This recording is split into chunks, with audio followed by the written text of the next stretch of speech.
안녕하세요. K-팝의 이야기를 전해드리는 듀라입니다. 엄포 기분으로 컴백한 르세라핌. 타인의 평가에 개의치 않고 르세라핌만의 길을 개척하겠다는 비장한 각오가 담긴 정규 1집은 역시 많은 K-팝 팬들의 관심을 받고 있는데요. 르세라핌의 컴백곡 엄포 기분에 대한 숨겨진 이야기들과 멤버들의 비하인드 스토리를 함께 알아볼까요?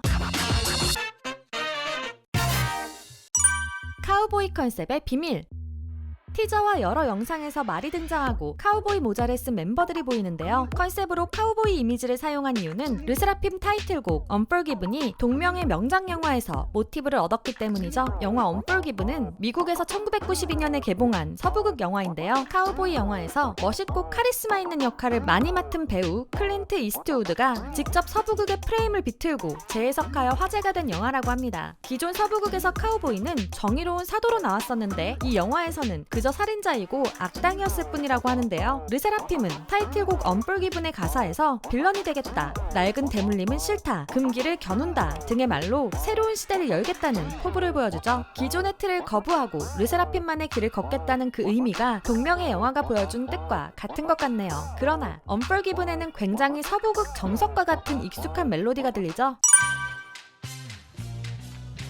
Unforgiven에는 대부분의 사람들이 한 번씩은 들어본 멜로디가 있습니다. 카우보이 대표 영화 중 하나인 더 굿, 더 배드, 앤 더 어글리의 메인 테마 OST인데요. 우리나라에서는 석양의 무법자로 더 잘 알려져 있는 영화이죠. 재미있는 점은 서부극의 공식을 비틀었다는 클린트 이스트우드가 이 영화를 통해서 인기 스타가 되었다는 점입니다. 샘플링을 선정하는 데에도 굉장히 디테일하게 준비했다는 느낌이 드는데요. 클린트 이스트우드가 자신이 인기를 얻게 된 과거에 연연해하지 않고 서부극의 공식들 을 비틀어버린 것처럼 르세라핌도 과거에 연연해하지 않고 앞을 향해 새로운 길을 나아가겠다는 그 의지가 느껴지는 것 같습니다. 그리고 엄청난 뮤지션도 Unforgiven에 동참했죠.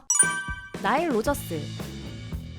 타이틀곡 Unforgiven에는 피처링으로 나일 로저스라는 이름이 붙어있는데요. 하지만 르세라핌 멤버들 외에 다른 목소리는 들리지 않죠. 나일 로저스는 가수가 아닌 미국의 전설적인 기타리스트이자 프로듀서인데요. 특히 펑키한 그루브를 결정짓는 연주의 달인이라고 합니다. 데이비드 보위, 마돈나, 비욘세 등 최고의 뮤지션들과 함께 작업을 했을 뿐만 아니라 다프트 펑크의 메가 히트곡 겟 럭키도 작업했다고 하는데요. 나일 로저스가 직접 연주하거나 프로듀서로 손을 댄 음반의 누적 판매량이 약 5억 장에 이를 정도로 히트곡 제조기라는 별명을 가지고 있다고 하죠. 르세라핌의 컨텐츠를 통해 나일 로저스의 작업 비하인드도 들을 수 있었는데요. 나일 로저스는 다른 곡을 작업하다가 잠깐 듣고 연주해볼까 했다가 너무 곡이 좋아서 그대로 쭉 Unforgiven을 작업하게 되었다고 합니다. 이런 놀라운 뮤지션과 함께 했으니 노래가 안 좋을 수 없겠죠? 그래서인지 컴백 전부터 르세라핌은 놀라운 기록을 세웠습니다.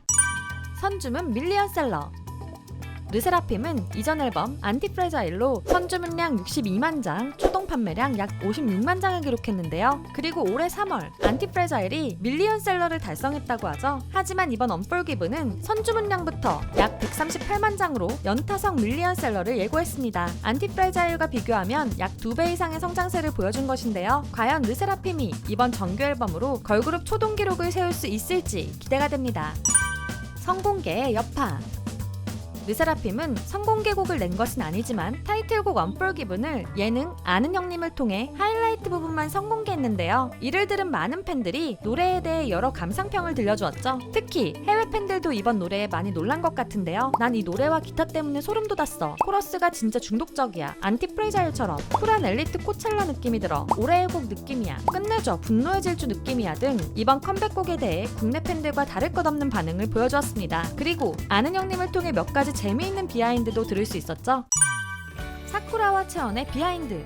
르세라핌을 마지막 팀으로 생각하고 하이브와 계약한 사쿠라. 사쿠라의 하이브행은 당시 많은 팬들을 놀라게 했었는데요. 일본에서의 많은 것을 놓고 한국으로 오려고 한 사쿠라가 하이브에게 내밀은 단 한 가지의 계약 조건은 리더를 하지 않겠다는 것이었습니다. 이는 멤버들도 모두 몰랐던 사실이라고 하는데요. 비록 사쿠라는 리더는 아니지만 멤버들을 하나하나 챙겨주는 따뜻한 맏언니로 르세라핌과 함께하는 모습이 언제나 보기가 좋죠. 그리고 채원이가 르세라핌 다큐멘터리에서 데뷔 쇼케이스 날에 엄청 급하게 뛴 이유를 알 수 있었는데요. 해주는데요. 시간 계산에 착오가 있어서 당시 채원이만 메이크업을 받을 시간이 부족했다고 하죠. 그러나 급하게 메이크업을 받았어도 눈부신 비주얼로 데뷔날 레전드를 찍었던 채원. 화장을 못하고 민낯으로 무대에 올랐어도 너무 이뻤을 것 같네요. 오늘은 언폴기분으로 컴백한 르세라핌에 대해 이야기를 해보았는데요. 재미있으셨나요? 그렇다면 좋아요와 구독, 알림 설정까지 부탁드리고요. 이번 르세라핌 신곡에 대한 여러분의 감상평을 댓글로 공유해주세요. 그리고 두유람이 진행 중인 컨텐츠가 있습니다. 바로 내 굿즈 자랑하기. K-POP 팬들인 여러분들에게 특별히 애정하는 또는 특별한 사연이 있는 굿즈 하나씩은 있잖아요. 덕질 생활을 함께하는 아이돌 인형이라던가 항상 가지고 다니는 포토카드, 감동적인 사연이 있는 사인 CD, 모든 공연을 함께 응원했던 응원봉 등 자랑하고 싶은 모든 굿즈를 굿즈의 이름, 가격, 여러분의 사연과 함께 이메일로 보내주세요. 굿즈를 찍은 사진이나 영상을 많이 찍어주실수록 더욱 좋습니다. 자세한 내용과 보내실 이메일 주소는 아래 상세 설명이나 고정 댓글을 참고해주세요. 또한 앞으로는 루머 해명 영상도 더 많이 제작할 예정인데요. 긴 영상이나 쇼츠를 통해서라도 더 적극적으로 해명해볼 계획이니 여러분이 사랑하는 아이돌들이 고통받지 않도록 최대한 자세한 해명 정보를 제보해주시면 감사하겠습니다. 루머 억가를 제보하는 링크도 아래 상세 설명란과 고정 댓글을 참고해주세요. 사랑하는 아이돌들을 위해 많은 제보 부탁드립니다. 지금까지 여러분들의 가장 가까운 K-POP 친구 두유람이었습니다. 안녕.